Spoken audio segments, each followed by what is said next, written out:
vivons une période fabuleuse. Les trésors du monde entier nous sont apportés chaque année lors de grandes expositions, que ce soit dans des villes de province ou que ce soit à Paris. Regardez les tableaux de Madrid, les tableaux de la Hollande, les chefs-d'œuvre du MoMA, de New York, de Berlin, de Vienne, les Rembrandt, etc. Nous les avons à notre porte, à notre disposition. Mais quand on va sur place et qu'on regarde l'histoire de ces grands musées européens ou américains, par exemple ceux qui possèdent, je le disais, les grands Velázquez, ou bien un tout petit exemple, simplement, lorsqu'on va au couvent des Dominicains qui est au-dessus, pas Saint-Marc, qui est dans Florence, mais au-dessus de Florence, il y a un petit couvent merveilleux dont Fra Angelico a été le père prieur, et qu'on visite, qu'on réside dans ce couvent, on voit que le couronnement de la Vierge n'est plus là. Il n'est plus là. Une façade vide. Ou bien, c'est la même chose dans les musées de La Haye, d'Amsterdam.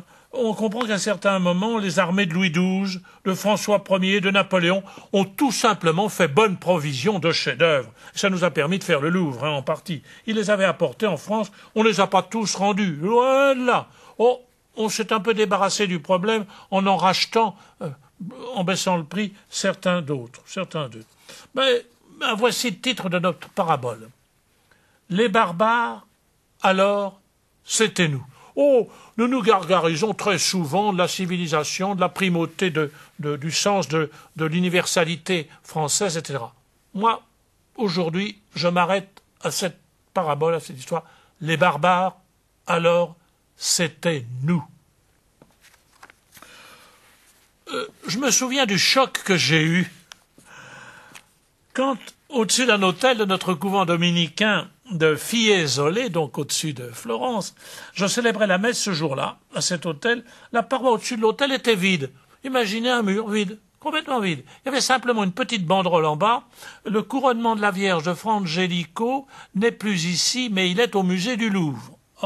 Bon. Il s'agissait de ce splendide tableau que nous pouvons aller voir à Paris. Fra Angelico était parti dans les bagages d'une des armées françaises qui avait joyeusement pillé l'Italie. Il y aura toujours des esprits chagrins pour déplorer le malheur des temps. C'est évident. Ils voient d'abord ce qui est négatif.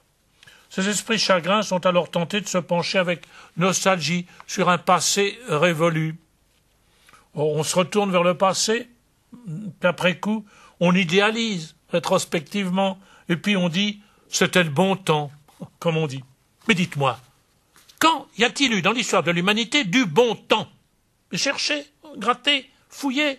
Dites-moi à quel moment. Téléphonez-moi même la nuit, si vous en avez trouvé.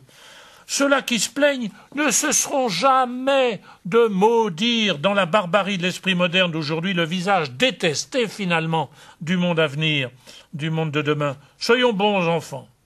Leurs critiques peuvent être utiles. Cela peut ralentir le déroulement de la chaîne et par là resserrer les maillons. Cela nous oblige, évidemment, à être plus lucides. Puis-je vous avouer que je redoute cette attitude? L'espérance chrétienne devrait avoir plus de goût pour le rôle du moteur que pour le rôle du frein. Pour faire le frein, les difficultés, ça suffit. Mais regardez le passé.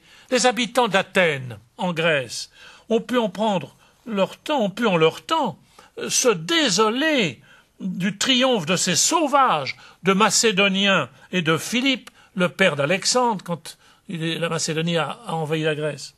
Les hellénistiques, quelques siècles plus tard, ont pu se désoler du triomphe de Rome et de ses soldats. Les Italiens du temps de la Renaissance, et je le rappelais en évoquant les tableaux du Louvre, les Italiens ont pu se désoler de la fureur grossière des Français lorsque Louis XII entrait à Gênes, puis François Ier conquérait l'Italie en rapportant à la cour de France les réserves de ce qu'il y avait de plus beau. Les barbares, à ce moment-là, mais c'était nous. Faut se le redire.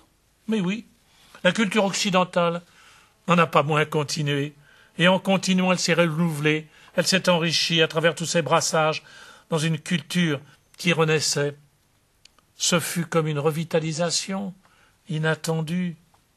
Comment interpréter l'histoire? Peut-être en acceptant cette loi fondamentale de l'espérance. Il est toujours trop tôt pour se crisper. Il est toujours trop tôt pour juger.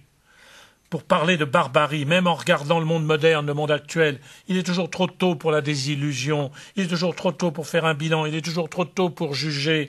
Nous ne saurons que plus tard le secret à travers le tohu-bohu et tous les brassages de l'humanité. Il y a toujours eu des germinations merveilleuses que nous ne connaissons pas, mais elles étaient là, déjà, en secret. Espérer, c'est peut-être donner davantage de crédit à l'avenir, plus loin que nous ne le voyons. Quoi qu'il en soit, l'avenir restera toujours dans la main de Dieu. En pensant à l'histoire sainte de l'humanité, et redites-vous très souvent cette phrase, elle m'a beaucoup consolé, elle m'a beaucoup aidé. La Bible dit que le diable, dans le prophète Habakkuk, elle dit que le diable avance sous les pieds de Dieu. C'est vrai, le diable est là et il avance. Mais c'est Dieu qui avance. Il est sous les pieds de Dieu. Dieu avance. À nous de le croire.